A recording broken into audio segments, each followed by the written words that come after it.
So, let's talk about the simulation real quick.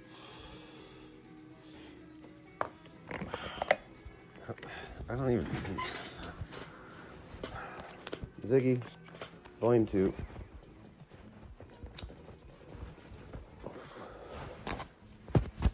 Alright, so... love.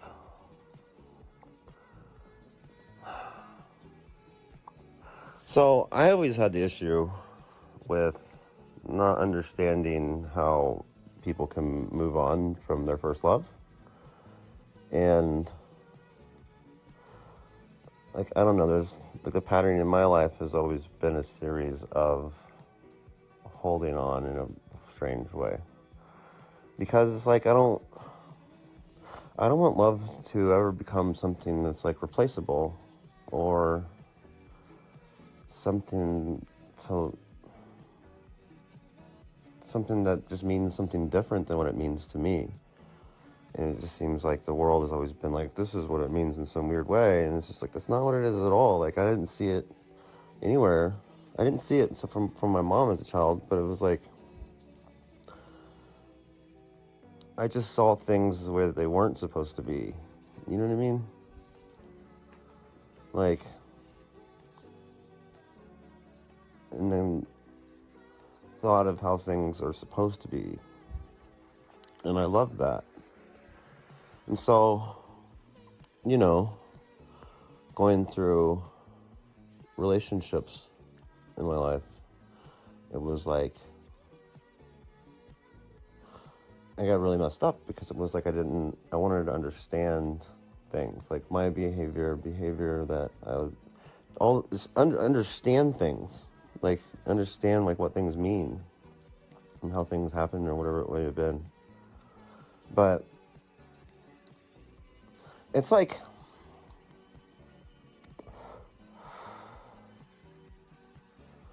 I don't know, like there's nothing around to help people. I'm just kind of skipping something here, but I'll connect it back. But there's like nothing around to help people in regards to like resolving problems. Like everything seems to be like, if you go and try to get help about anything, it's like something is taking the power away from you, and then ultimately leaving you with a problem forever, counting days forever, and whatever it may be. And that's just fucking weird. Like, we have the power to do things and solve things, and only we can understand what we need to understand in the things that we experience in life. And when you take that power away from someone and then knowingly make it seem like they can't solve their problems, then they never do. And that's what we see everywhere.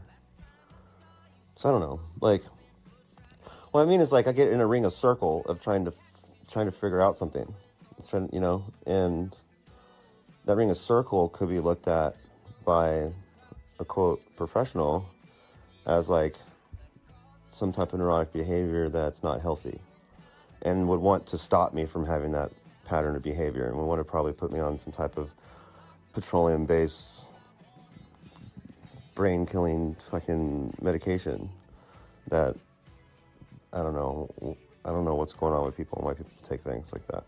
But you know what I mean? To get me to solve the problem. When really I would have needed like someone to know that I know that I can be reassured, like, you can solve this. You got this, buddy. Like, whatever, you know, like, leave people alone. Let them solve their problems. And so in my mind, it was like, those people that the professionals don't actually care. They care, but they don't recognize like the type of care that they're caring about. Like, they're basing your life off of someone else's life that's not you, when really it is, but it's not you. Like, you have their own things that make you up. And so to those of us who do care and want to understand why things happen in life and learn and grow, we get stuck in those circles for good reason. And there's a way out of those circles that we get stuck in. And when we get out of those circles and we find our way out of those circles, we become changed people. Like, we become different in a good way. Where it was like, whatever that was that got us in that circle to begin with, we were there because we didn't want to be there again. And the options that are available to us to get out of that circle were not options that we're willing to accept. Like, they're the wrong options, like becoming cold and distant and these types of things, and like these types of negative bad behaviors that you can see on paper that's predictable that people have in life from different experiences. That's all wrong.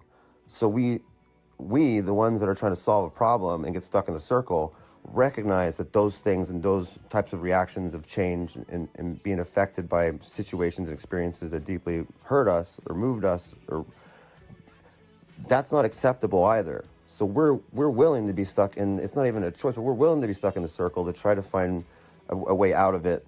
That's not that, because those options aren't okay. Taking medication and dumbing your mind down is not okay. And becoming like a child about things and wanting someone else to hurt, or becoming cold and not letting someone hurt you, those aren't valuable options either. So we don't choose those. So it's a good reason why we're in the circle when we're going through things, because we're trying to find a different way out than those, because those are the wrong ways. I mean, play them out. Play those simulations out yourself. They don't work out well. So we're in the circle. And what I found is like in the circle by myself, it's like when you find a meaning more valuable than that trauma, then that trauma is no longer a trauma. It's a gift.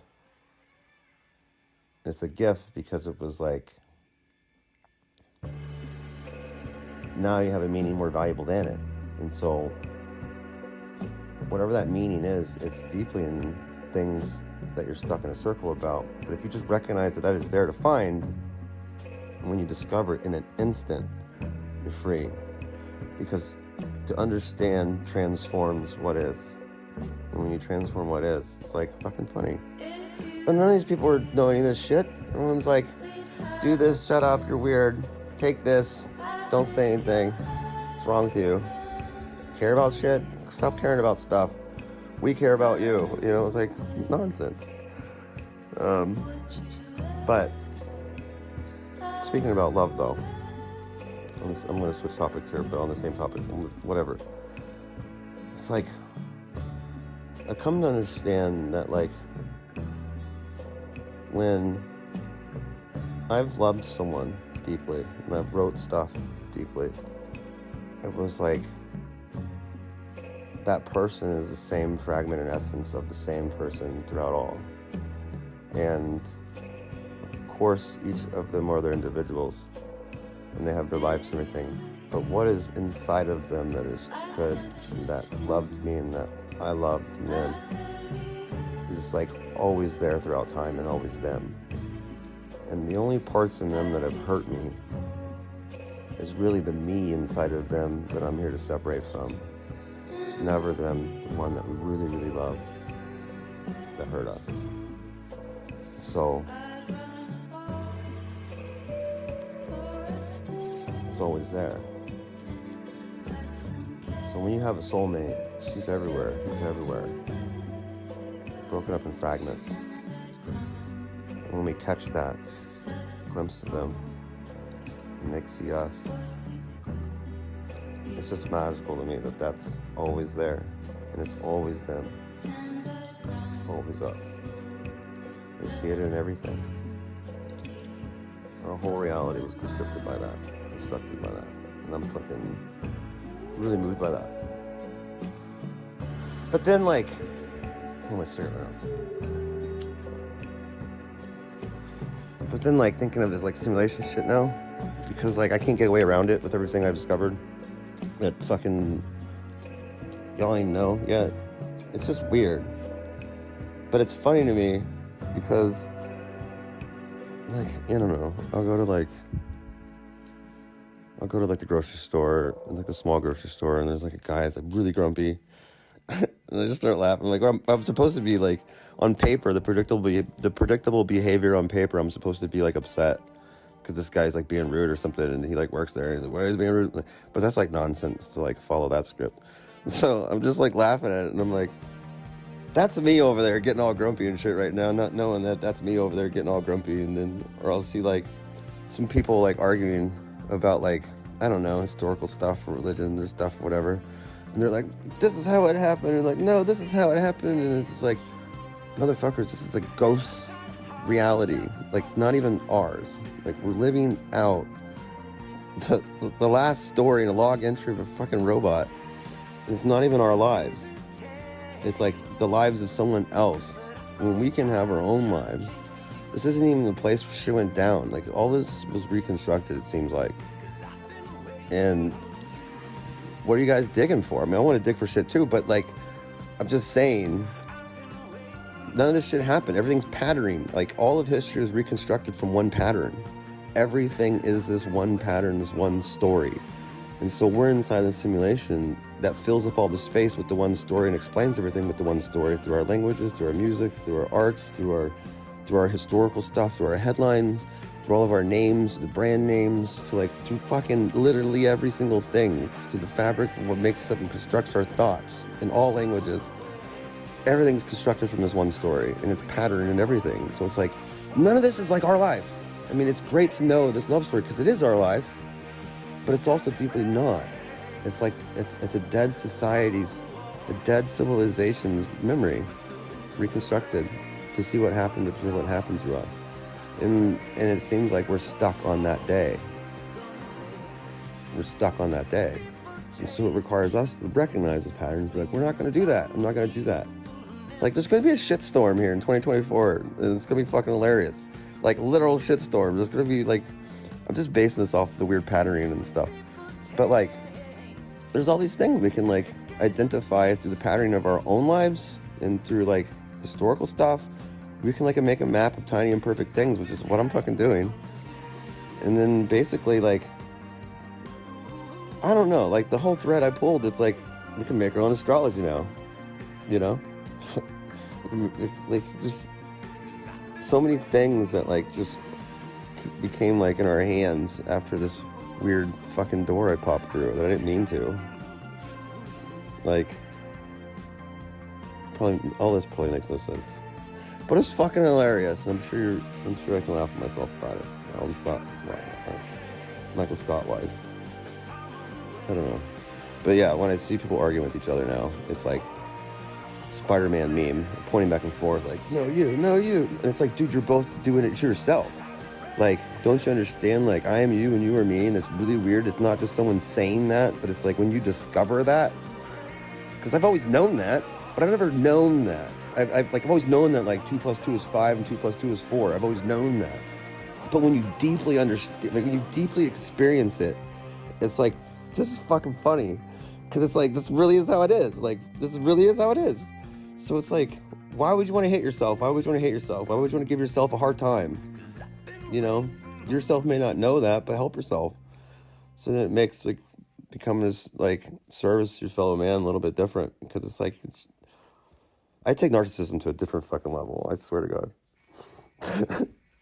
But it's not like that. It's like you too. It's like you too. You know what I mean? We're just split up.